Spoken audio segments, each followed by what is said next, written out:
question here. This is my own. Hello mga langga, this is me, your teacher Classy. So now, magkato na puntag mga basic sign language. So please bear with me, kaya nga po ang buho ko nagkatag pa dihaan all.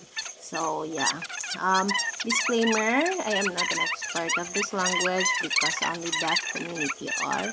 So I am just sharing to you my knowledge about sign language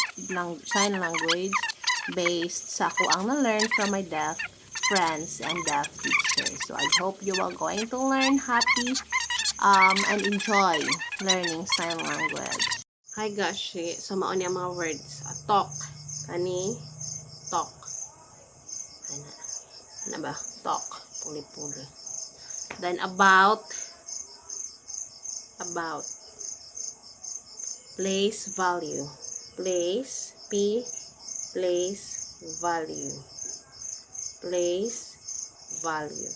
Or sa ako ang student kaya di man nila kay masabtan na ingon ana nun sa akong jud na ikuan niya kanang diri nga side so once ana imo jud na siyang ipa-specify pero ang sign ana kay place value. So imo lang introduce sa ilaha nga mao ni ang place value. Ato ang topic karon kay place value.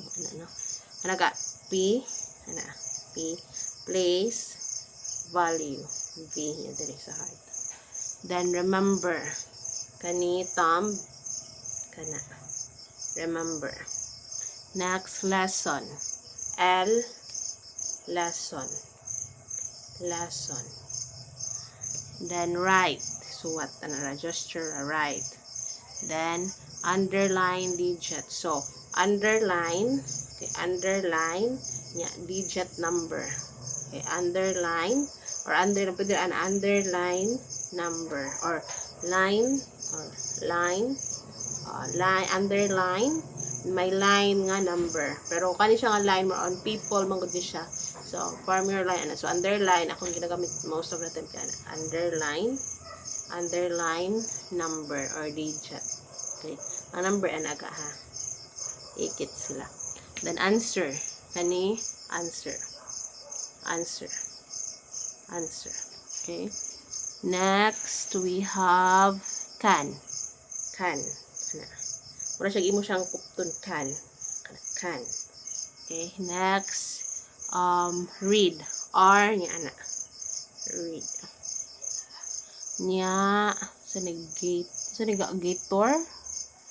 gator ga ikuan lang niya ano sa gator it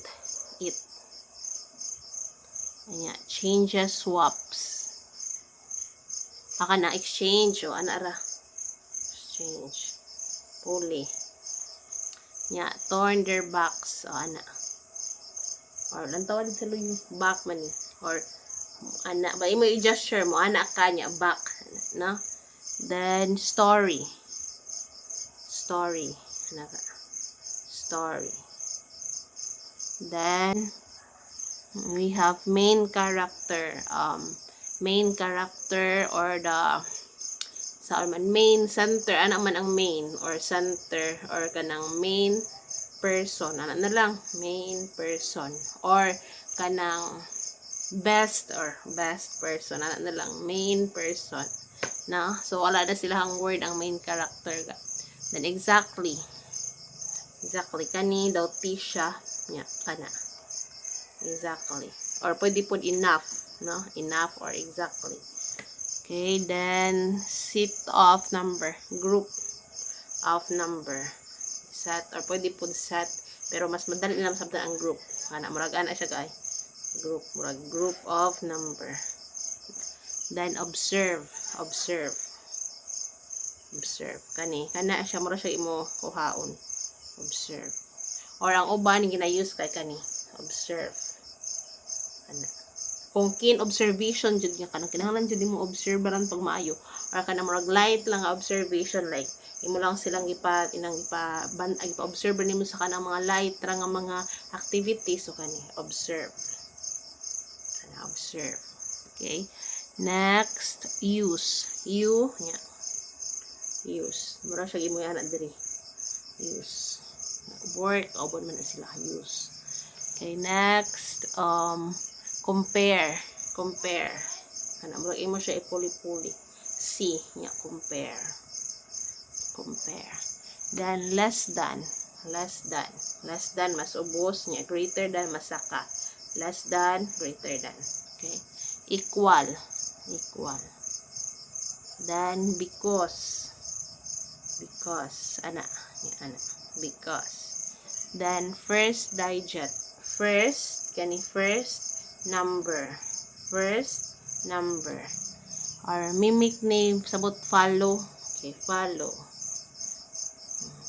Then cold, pasabot rin nga cold ka ng name or yahang name kung call nga tawag ka na, you call me, pero ang cold, this is cold, so ang yahang name ani mo naman kano, so ang yahang name and this is cold, or ang yahang name ani, okay, ang yahang name ani mo ana ka, so this is ang yahang, this is cold and ano, so name. Then kung pwede pod gitawag cold, tawgon palihog ko tawag niya cold, ina. Pero if gitawag nga cold kana, pero if ang pasabot is this is cold ana, so ang iyang name ani kana, ha. Then will, WL, will, future money, so future. Kung dili sila makasabot sang will nga anak, ang uban nga kay dili man na nila gamiton, no, kana wala na silang grammar ang will na nga word, so imuhang i-explain sila is future, okay. The next, divide, or separate, or kana gamit sila, or D. Okay, pero mostly nagamit ra ana divide, kana murag action ra ba nga divide. Then receive, R nya, receive, or pwede ra pod gi-accept or gi-receive, or kung moingon ka ihang gi-receive or gi-accept, pwede ra pod, pero kung document gi-receive ana. Next, the same,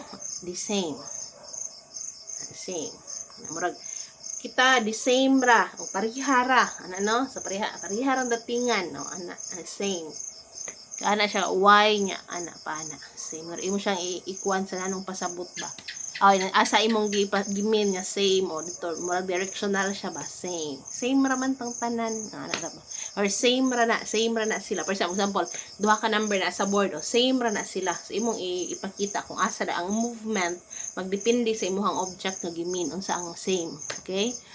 Then question kana ra, question. Then ang choose ana ra,